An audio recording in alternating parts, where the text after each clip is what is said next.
Buenos días, pueblo colombiano. Hace 2 días publiqué un video donde presentaba mi opinión personal sobre el concepto que como militar retirado tengo del señor presidente Gustavo Petro.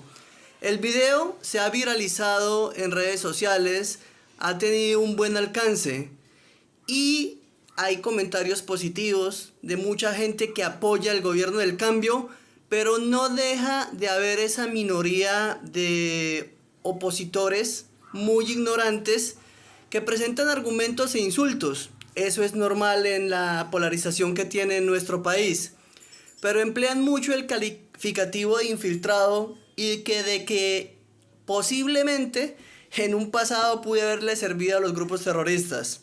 Hoy tengo la oportunidad de decirle realidades al país. Primero, soy una persona que nunca ha pertenecido a un grupo ilegal. Desde mis 16 años me incorporé a la Escuela Militar de Suboficiales del Ejército e inicié mi carrera militar por espacio de 20 años. ¿Qué sucede? Que fui uno de esos militares que sí comprendió el artículo 217 de la Constitución Política de Colombia, donde se le entrega la misión constitucional al Ejército Nacional. Y es una misión de proteger y defender al pueblo colombiano. Por esa misma causa, por haber entendido cuál era mi misión como militar, no participé de los delitos que se cometieron bajo la política de Estado de la seguridad democrática que asesinó a cientos de colombianos, miles de colombianos en Colombia. Fue una farsa completa, falsos positivos, entrampamientos judiciales, una falsa lucha contra el narcotráfico e incluso, si los colombianos son acuciosos, los atentados terroristas ocurridos en Bogotá fueron atentados creados por militares bajo la política de seguridad democrática. Murieron miles de personas siguiendo esa criminalidad. Es deshonroso y es doloroso para un militar retirado observar que en el Congreso los cabecillas de las antiguas FARC, a las que me tocó combatir, hoy se sientan a ocupar curules. Pero hay una realidad innegable que no podemos ocultar con un dedo. Y es que cuando las fuerzas militares fueron criminalizadas, fueron puestas al mismo nivel de los terroristas que se tenían que combatir. Ahora yo me pregunto, ¿cómo podemos exigirle a las FARC de que no tengan impunidad si, pongo un ejemplo, critican a Tornillo, ese violador de las FARC que hoy es congresista? Pero resulta que tenemos un general como Montoya, como Torres Escalante o como decenas de generales que se comportaron con criminales.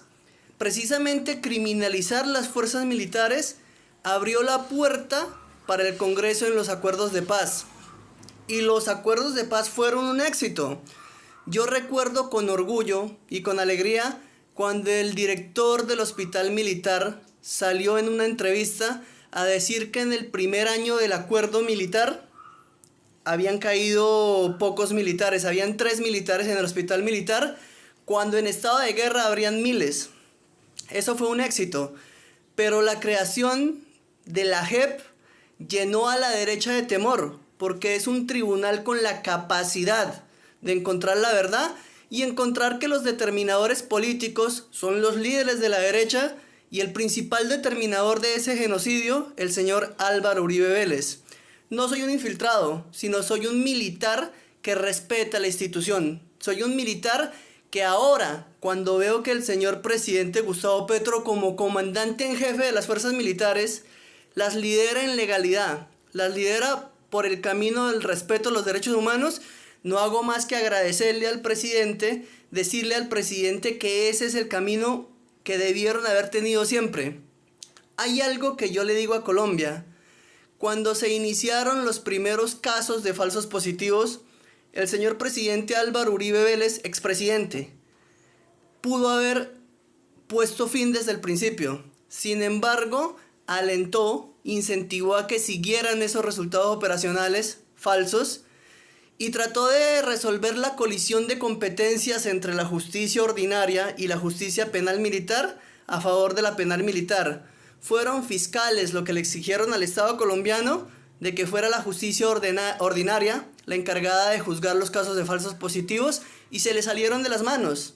Hoy esa es la realidad y como militar lo único que espero en Colombia es que ese criminal sea juzgado, que se encuentre la verdad y por el bien de las instituciones militares que ojalá nunca otro militar vuelva a levantar las armas en contra del pueblo colombiano. No lo podemos permitir.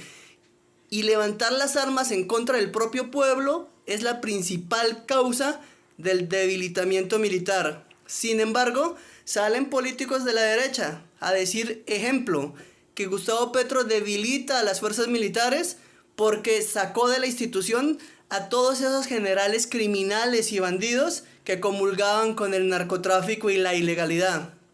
Aprovecho nuevamente, señor presidente Petro. Gracias por su trabajo como comandante en jefe de las fuerzas militares.